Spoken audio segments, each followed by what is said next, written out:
ஒரு மாதத்துக்கு முன்னாடி நம் காட்டுன்னு ஒரு வெப்சைட் லான்ச் பண்ண போகிறோம் அப்படின்னு சொல்லிட்டு ஒரு வீடியோ போட்டேன். அதுக்கப்புறம் என்னடா ஆல் அட்ரஸே காணோம் அப்படின்னு நிறைய பேர் யோசிச்சிருக்கலாம். ஒன்றும் இல்லை, வேலை பளு ரொம்ப அதிகமாகிடுச்சு. யூஸ்வலாக எந்த வேலையாக இருந்தாலும், ஃபார் எக்ஸாம்பிள் இப்போ நான் ஒரு பசியோடு அப்படி ரெஸ்டாரண்ட்டில் போய் உட்காடுறேன்னு வச்சுக்கோங்களேன். ஃபஸ்ட்டு அப்பிடைசர் வரும், மெயின் கோர்ஸ்னு பிரியாணியை கொண்டு வந்தாங்கன்னா அதை ருசிச்சு சாப்பிடும் போதே எனக்கு பிடிச்ச கண்டென்ட் கிரியேஷன்ற ஜூஸை ஆர்டர் பண்ணி அதுவும் சேர்த்து சாப்பிடுவேன். அதுக்கப்புறம் பசி வரும் சாப்பிடுவேன், பசி வரும் சாப்பிடுவேன், இப்படி போயிட்டு இருந்துச்சு. திடீர்னு ஒரே டைமில் புதுசாக நிறைய வேலை வந்துச்சா, அதே பசியோட தான் போய் உட்காடுறேன்.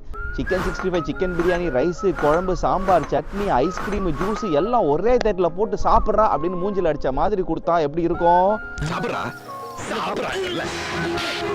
ஐயோ, எதை எப்படி பிரிக்கிறது, எதை ஃபர்ஸ்ட் சாப்பிட்றது, எங்கே ஆரம்பிக்கிறது, எங்கே முடிக்கிறதுன்னு தெரியாதெல்லாம் விட வந்த பசியே போயிடுச்சு.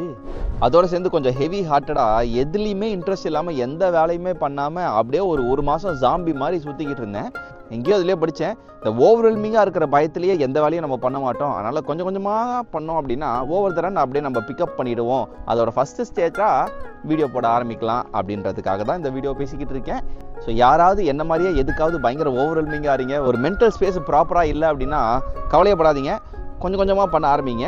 அது சரியாகுமா இல்லையான்ற அட்வைஸ்லாம் என்னால் கொடுக்க முடியாது, ஏன்னா இப்போ தான் நானே ஸ்டார்ட் பண்ணியிருக்கேன். எப்படி போகுது அப்படின்றத பார்க்கலாம். ஸோ உங்களை நீங்கள் நல்லா பார்த்துக்கோங்க. அடுத்த வீடியோவில் பார்க்கலாம். டடா பாய்.